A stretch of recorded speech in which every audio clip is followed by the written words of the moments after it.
Welcome guys, welcome back to our channel. मैं सियाराम आपका स्वागत करता हूं फॉर्मूलेटर के इस धमाकेदार मंच पर। तो आज का जो हमारा टॉपिक होने वाला है दैट इज टैरिफ। ओके, तो टैरिफ के बारे में आज हम जानेंगे एक्चुअली टैरिफ क्या होता है और किस तरह का बिहेवियर होता है। अब समझना जरा ध्यान से, क्लियर है? ओके, शांति से बैठ जाओ आसानी से और बस मेहनत करते रहो एक साथ जुड़ के, सही है ना? चलो जरा शुरू करते हैं। टैरिफ क्या होता है? तो देखो बेटा, हमारे घरों में जो बिजली का बिल आता है ना, उस बिल को बोला जाता है टैरिफ। या आप ये बोल सकते हो कि हमारा इलेक्ट्रिसिटी बोर्ड या हमारा विद्युत निगम एक कंज्यूमर से बिजली यूज करने की वजह से जो उसे चार्ज करना पड़ता है, एक कंज्यूमर जो पैसा भरता है बिजली के बिल का, वो आपका क्या कहलाता है? टैरिफ कहलाता है। मतलब आज आपको ये पता चलेगा कि हमारे घर में जो बिजली का बिल आता है, क्या वो बिल सिर्फ इस चीज का आता है कि हमने कितना यूनिट कंज्यूम किया है, ठीक है, या उस पे और भी पैरामीटर्स इंक्लूड होते हैं। उन सब का पता आज हमको लगने वाला है। तो सबसे पहले तो अगर मैं टैरिफ की डेफिनेशन की बात करूं तो आप क्या बोलोगे कि द पेमेंट और the bill that paid by a consumer to the supplier is called tariff.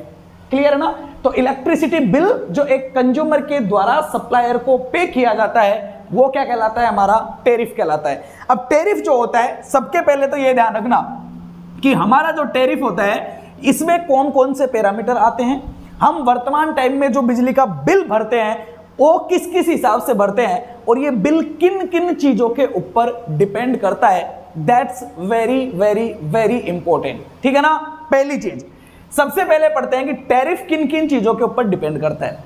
तो इसमें जो सबसे पहला फैक्टर आता है, सबसे पहला फैक्टर जो आता है वो आता है आपका टाइप ऑफ लोड।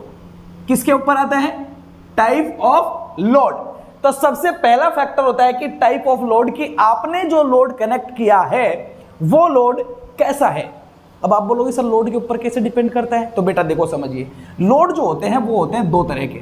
कितने तरह के होते हैं? दो तरह के होते हैं। एक जो लोड होता है वो होता है डोमेस्टिक, ठीक है। एक जो लोड होता है वो होता है डोमेस्टिक, जो होता है हमारे घरों का लोड होता है, सही बात है, बिल्कुल। और दूसरा लोड जो होता है वो होता है इंडस्ट्रियल। कौन सा होता है? इंडस्ट्रियल, मतलब किसी इंडस्ट्री का लोड। अब दोनों में क्या फर्क है भाई? दोनों में क्या फर्क है? सही बात है भाई, डोमेस्टिक में और इंडस्ट्रियल में क्या फर्क है और इसके हिसाब से बिजली का बिल कैसे डिसाइड होगा, इंपॉर्टेंट है, सही है। तो एक एक पॉइंट को मैं लिखवाता जाऊंगा, साथ के साथ में क्लियर भी करता हुआ चलूंगा, ध्यान से समझना। देखो भाई, डोमेस्टिक जो लोड होते हैं, हमारे घरों के जो लोड होते हैं, इसमें क्या होता है बताओ जरा, क्या होता है इसमें? सर इसमें ज्यादा से ज्यादा टीवी हो जाएगी, पंखा हो जाएगा, कूलर हो जाएगा, ट्यूबलाइट हो गई, एक बल्ब हो गया, भाई यही सब चीजें होती है एक नॉर्मल घर की अगर बात करो तो। सही बात है कि नहीं है? बिल्कुल। तो डोमेस्टिक जो लोड होता है ना, ये पहली बात तो ज्यादा लोड नहीं होता है, बहुत माइनर लोड होता है। जैसे आपके घर का लोड कितना होगा? 2 किलोवाट, 3 किलोवाट, इतना ही होता है कि नहीं होता है? बिल्कुल सही बात है। मतलब आपने जो इक्विपमेंट यूज किए हैं वो बड़े इक्विपमेंट्स नहीं है, उनकी कैपेसिटी बहुत ज्यादा नहीं है, छोटे छोटे इक्विपमेंट्स है, सही बात है। लेकिन उसी जगह अगर आप एक इंडस्ट्री की बात करो तो एक इंडस्ट्री जो होती है, उस इंडस्ट्री में बड़ी बड़ी मशीनें लगी हुई होती है, सही है। जैसे मान लो कोई बड़ी सी मशीन लगी हुई है, कोई बड़ी सी मोटर लगी हुई है, तो उनमें क्या फर्क है भाई? वहां पे अगर वो ज्यादा लोड लगा रहा है तो सर ज्यादा पैसा भर देगा, हम कम लोड लगा रहे हैं तो हमारा कम यूनिट आएगा तो हम कम पैसा भर देंगे। फर्क तो इतना सा ही होना चाहिए, नहीं। इसमें एक और मेन फैक्टर होता है और वो फैक्टर होता है पावर फैक्टर का, ध्यान से समझना, ठीक है। वैसे मैं आगे लिखवाने वाला हूं लेकिन यहीं से समझ लो। एक और फैक्टर होता है, वो फैक्टर कौन सा होता है? पावर फैक्टर का। अब पावर फैक्टर का फैक्टर किस तरीके से वर्क करता है, इसको थोड़ा सा ध्यान से समझना। देखो एक्चुअली क्या है कि मैं अपने घर में जो बिल देता हूं वो देते हैं हम एक्टिव पावर का। किलोवाट में हमारी यूनिट आती है, किलोवाट हावर्स में, उसी का बिल देते हैं हम लोग। ओके, मतलब हमने कितनी पावर को डिसिपेट किया है उसका बिल हम देते हैं। लेकिन पता है प्रॉब्लम क्या है? प्रॉब्लम ये होती है कि जैसे मान लो मेरे घर में अगर एक छोटा सा बल्ब भी जला ना, तो उस बल्ब को सिर्फ एक्टिव पावर नहीं चाहिए, उसे रिएक्टिव पावर भी चाहिए। क्लियर है कि नहीं? उसे रिएक्टिव पावर भी चाहिए भाई, बिल्कुल चाहिए, क्योंकि रिएक्टिव पावर होगी तभी तो वो फिलामेंट जलेगा। लेकिन क्या आपने रिएक्टिव पावर को यूज में लिया? क्या नहीं लिया। मतलब आपने क्या किया है? सर आपने कुछ नहीं किया, रिएक्टिव पावर को मंगाया और उसे वापस भेज दिया। अब आप बोलोगे यार मैंने तो उसका यूज किया ही नहीं, तो मैं उसका पैसा क्यों दूं?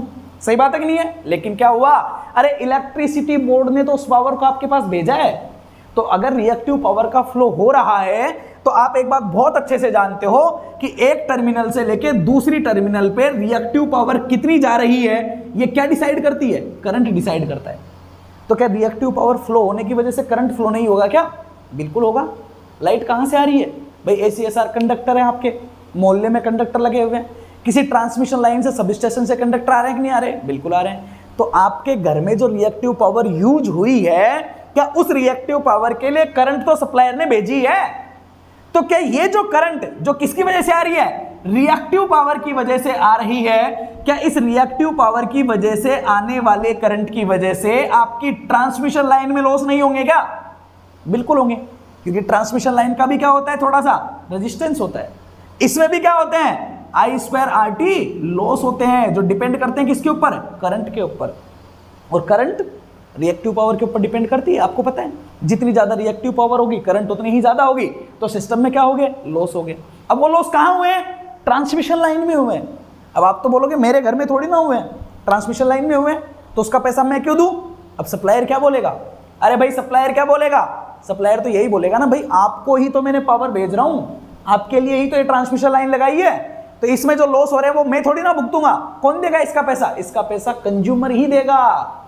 अरे जब आप कोई ऑनलाइन प्रोडक्ट मंगाते हो तो डिलीवरी चार्ज लगता है कि नहीं लगता है? बिल्कुल। तो ऐसा ही समझ लो कि रिएक्टिव पावर आपका डिलीवरी चार्ज है एक तरीके से।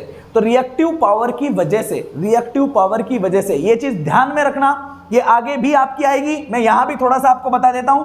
रिएक्टिव पावर ये होते हैं लो पावर फैक्टर के गुण। किसके? Low power factor. जब पावर फैक्टर लो होता है इसका मतलब होता है रिएक्टिव पावर का हाई होना। किसका? रिएक्टिव पावर का हाई होना। और रिएक्टिव पावर हाई होने का मतलब होता है कि ट्रांसमिशन लाइन में करंट का इंक्रीज होना। और ट्रांसमिशन लाइन में करंट के इंक्रीज होने का मतलब होता है कि आपके ट्रांसमिशन लॉसेज का क्या होना? इंक्रीज होना। समझ रहे हो नहीं समझ रहे हो? बिल्कुल सही बात है। और कभी भी हम ये चाहते हैं कि ट्रांसमिशन लाइन के लॉसेज मिनिमम से मिनिमम रहे। इसलिए आप लोगों ने मशीन में पावर सिस्टम में पढ़ा होगा पावर फैक्टर इंप्रूवमेंटेशन के मेथड। पढ़ा है कि नहीं पढ़ा है? बताओ। पढ़ते हैं बिल्कुल। पावर फैक्टर इंप्रूवमेंटेशन के मेथड याद है ना? लोड की साइड पे हम लोग क्या करते हैं? कैपेसिटर लगा देते हैं, सिंक्रोनस मोटर लगा देते हैं। तो पावर फैक्टर को क्या करते हैं? इंप्रूव करते हैं, क्योंकि लो पावर फैक्टर की वजह से ये सब क्या होते हैं? नुकसान होते हैं। अब ध्यान से समझिए। अब आपका घर है डोमेस्टिक। अब डोमेस्टिक में थोड़ा बहुत लोड है, लेगिंग लोड, मतलब उससे पावर फैक्टर के ऊपर इतना फ्लक्चुएशन नहीं आएगा। लेकिन अगर मान लो कोई इंडस्ट्री है तो इसके पास में बहुत बड़ी बड़ी मशीनें हैं। अब बेटा मशीनें बड़ी बड़ी होती है तो उनमें वाइंडिंग्स होगी, बहुत ज्यादा वाइंडिंग्स होगी, तो उसको बहुत ज्यादा लेगिंग पावर की जरूरत पड़ेगी। अब बहुत ज्यादा लेगिंग पावर की अगर जरूरत पड़ी उसे और उसने लिया तो पावर फैक्टर क्या हो जाना है? लो हो जाना है। लॉसेज क्या हो जाने हैं? बढ़ जाने हैं। तो भाई उसको बिजली देने में अगर बिजली बोर्ड के लॉस बढ़ रहे हैं तो बिजली बोर्ड क्या बोलेगा उससे? बेटा तेरा पैसा तो एक्स्ट्रा लगेगा। बताओ लगेगा कि नहीं लगेगा? बिल्कुल सही बात है। तो टैरिफ जो होता है ना, वो डोमेस्टिक का टैरिफ कम होता है और एक इंडस्ट्रियल का पर यूनिट चार्ज जो होता है वो ज्यादा होता है। इस चीज का ध्यान रखना। क्लियर है? ये आप लोगों ने कभी कभी देखा होगा, जैसे आप लोग एजी कनेक्शन लेते हो, घरेलू, एक तो घरेलू कनेक्शन होता है, एक ट्यूबवेल वगैरह को चलाने के लिए आप कनेक्शन लेते हो। सही बात है? तो ट्यूबवेल का पर यूनिट चार्ज जो होता है वो ज्यादा होता है और डोमेस्टिक का, हमारे घरों का पर यूनिट चार्ज होता है वो कम होता है। समझ में आया? तो टाइप ऑफ लोड के ऊपर भी आपका टैरिफ डिपेंड करता है। आगे चलूं? बिल्कुल सही है। ओके, देखो एक पॉइंट से कई सारी चीजें आप लोगों को और पता लग जाएगी। ओके, अब नेक्स्ट थिंग, सेकंड पैरामीटर जो मैंने अभी समझाया है उसी वही है। पहला होता है टाइप ऑफ लोड, सेकंड होता है power factor of the load. Clear है? लोड के पावर फैक्टर के ऊपर क्या करेगा? डिपेंड करेगा। अभी समझ में आ गया कि लोड के पावर फैक्टर के ऊपर कैसे डिपेंड कर रहा है? आगे चलूं? क्लियर है कहानी? अरे भाई माइंड में क्लियर रखा करो। सही है? Okay, next factor is very very very very important. क्या है ये? द टाइम, ध्यान से समझना, the time eight which load is requirement. Clear है? सर इसका क्या मतलब है? इसके ऊपर टैरिफ कैसे डिपेंड कर रहा है? समझो बेटा, ये एक प्रैक्टिकल लाइफ का एक बहुत बड़ा एग्जांपल हो गया एक तरीके से, ऐसा समझ लो। देखो भाई, जैसे मान लो कि आपका शहर है, पटना शहर है, ठीक है। अब उसमें आज के दिन अगर मान लो बिजली का कंजप्शन हो रहा है, आज के दिन मान लो आपको एक शादी करनी है, या मान लो एक पार्टी करनी है, या मान लो आपके पटना शहर में कोई इवेंट करना है, ठीक है ना, तो आप लोग इवेंट को करोगे, है ना, बिजली का कंजप्शन करोगे, आपको आसानी से क्या हो जाएगा, बिजली मिल जाएगी। कोई प्रॉब्लम आएगी? नहीं, कोई प्रॉब्लम नहीं आएगी, ठीक है, वेरी गुड। लेकिन अगर मान लो दिवाली है, क्या है, दिवाली है। अब दिवाली के दिन आपने बोला कि पूरे पटना शहर में एक बहुत बड़ा इवेंट करना है, तो उसमें बहुत ज़्यादा इलेक्ट्रिसिटी का यूज होगा, होगा या नहीं होगा? बिल्कुल सही बात है। तो होगा, तो फिर क्या परेशानी आएगी?